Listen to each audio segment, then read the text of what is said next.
अस्सलाम वालेकुम। Computer series का लेक्चर 4 है। इसमें हमारा टॉपिक है history and invention. First question है हमारा, fifth generation of computer is referred to.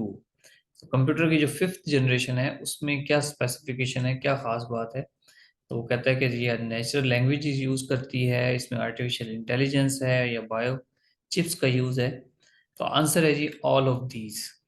कि इसमें ये नेचुरल लैंग्वेज का इस्तेमाल भी कर लेते हैं, जैसे इससे पहले कंप्यूटर की स्पेसिफिक लैंग्वेजेस होती थी।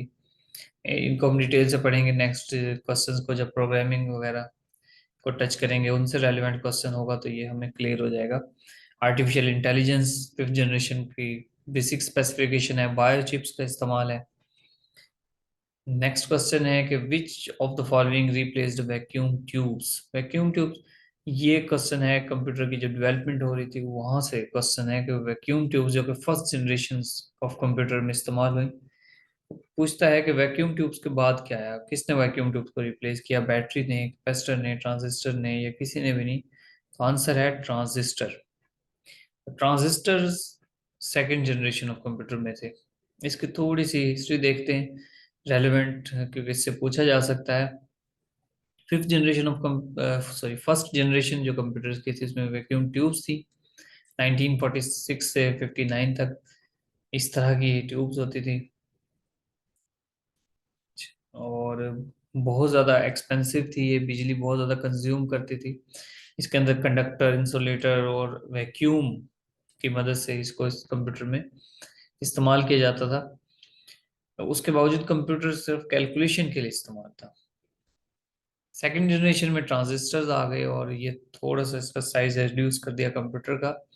थोड़ी सी डेवलपमेंट ले आए, कॉस्ट इफेक्टिव हो गए, बिजली कम इस्तेमाल करने लगे, स्पीड तेज हो गई इनकी। 1959 से 1965 में ये सेकंड जनरेशन थी।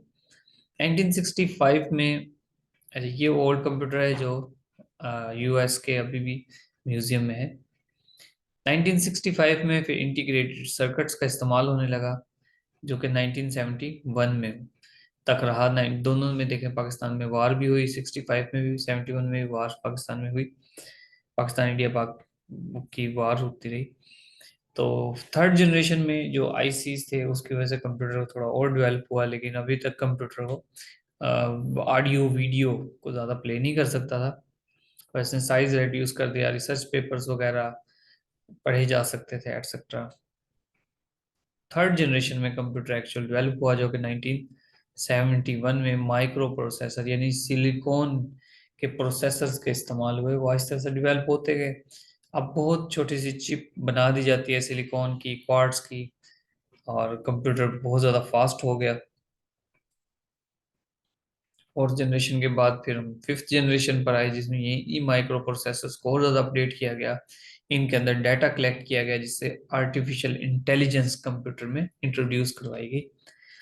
और ये आर्टिफिशियल इंटेलिजेंस इंतहाई कमाल की है, जो हमें रिप्लाई करती है, खुद से आंसर बना कर देती है, खुद से बहुत सारे डाटा को कलेक्ट करके हमें ऑर्गेनाइज डाटा परफॉर्म करती है, खुद से अपना बनाकर।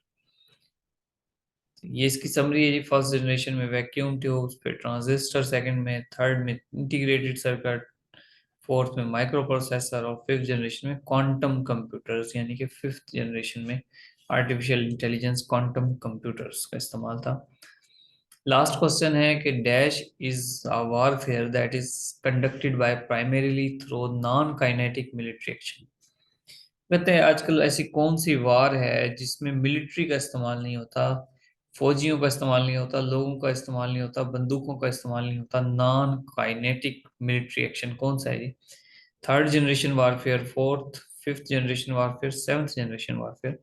The answer is fifth generation warfare. तो ये फिफ्थ जनरेशन उस कंप्यूटर से निकाली गई है, क्योंकि फिफ्थ जनरेशन के कंप्यूटर हैं ये इनफैक्ट रिलेटेड है टेलीकम्युनिकेशन से, साइबर अटैक्स से। ये जो हैक हो जाते हैं, पूरे पूरे बैंकिंग का निज़ाम हैक हो जाता है।